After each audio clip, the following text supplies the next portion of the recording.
بہت مبارک حالت ہے یہ کہ آدمی اپنے گناہوں کی وجہ سے مایوس بھی نہ ہو، اللہ کی رحمت سے امید رکھے، اور آدمی اللہ کے خوف سے بھی خالی نہ ہو کہ گناہوں پہ جرت کرنے لگ جائے، جری ہونے لگ جائے۔ خوف ہو اپنے گناہوں پر، امید ہو اللہ کی رحمت سے۔ بہت مبارک حالت ہے۔ گناہ تو ہو جائے گا، انسان ہے، گناہ تو ہو جائے گا، لیکن اس گناہ پہ ڈر شروع ہو جائے کہ کیوں ہو گیا، گناہ پر اللہ کی پکڑ ہو جائے گی۔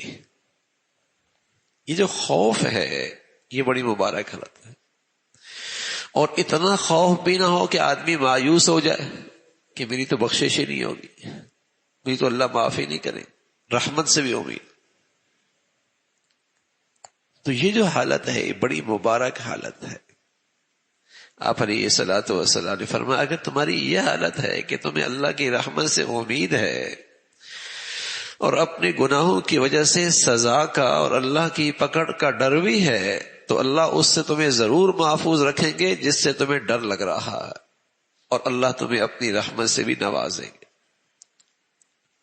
حضرات محدثین نے فرمایا کہ زندگی کی حالت میں جب صحت ہو، قوا مضبوط ہو، صحت ہو، قوا مضبوط ہو، طاقت ہو، صحت ہو، تو اس وقت خوف غالب رہنا چاہیے، خوف غالب رہنا چاہیے۔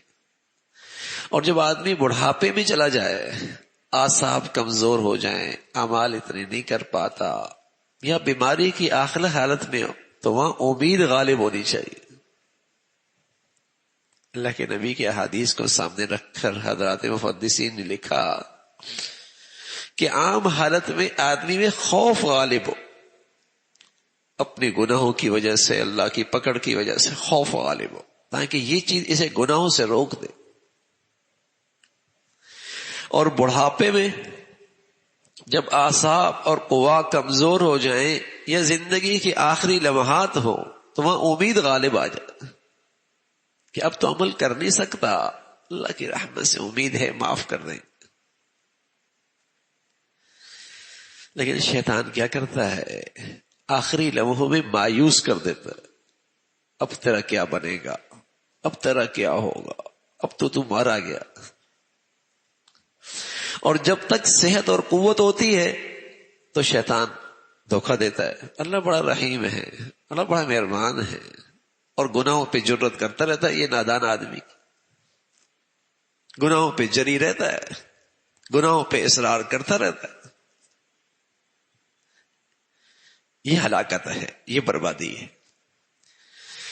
تو یہ خوف اور امید بڑی مبارک حالات ہیں۔ تتجافى جنوبهم عن المضاجع يدعون ربهم خوفا وطمعا، یہ اللہ کے نیک بندے ہیں، رات کو ان کے پہلو بستروں سے الگ رہتے، اللہ کے سامنے قیام میں، رکوع میں، سجدے میں، گڑ گڑانے میں گزرتے ہیں۔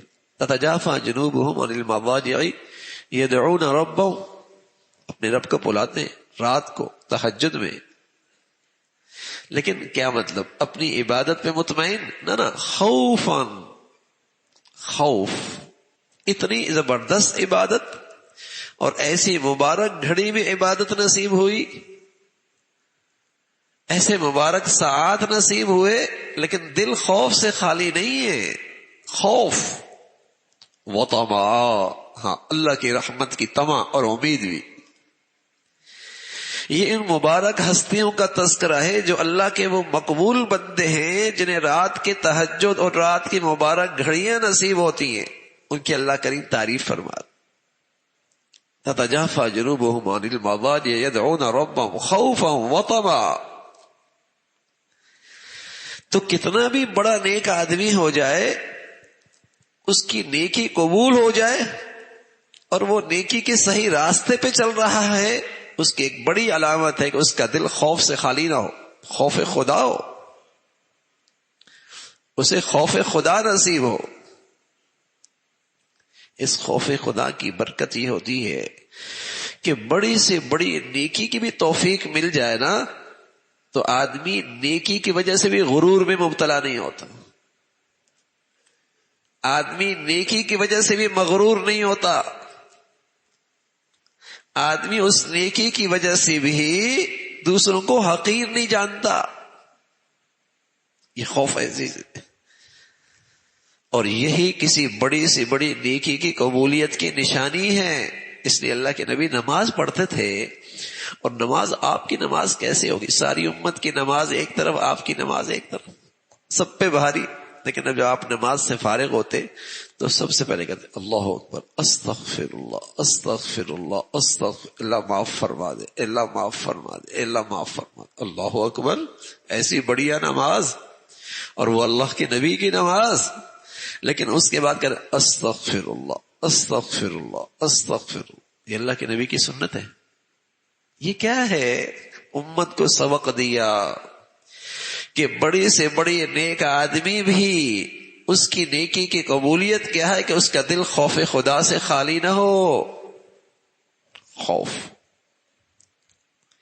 تو یہ بڑی مبارک حالت ہے کہ اتنا خوف ہو جو مجھے اللہ کی نافرمانی سے روک دے، اور مجھے اللہ کی رحمت سے اتنی امید ہو کہ میں کبھی بھی اس کی رحمت سے مایوس نہ ہوں، اور اس سے مانگتا چلا جاؤں، اس سے معافی مانگتا چلا جاؤں، اس سے استغفار کرتا چلا جاؤں.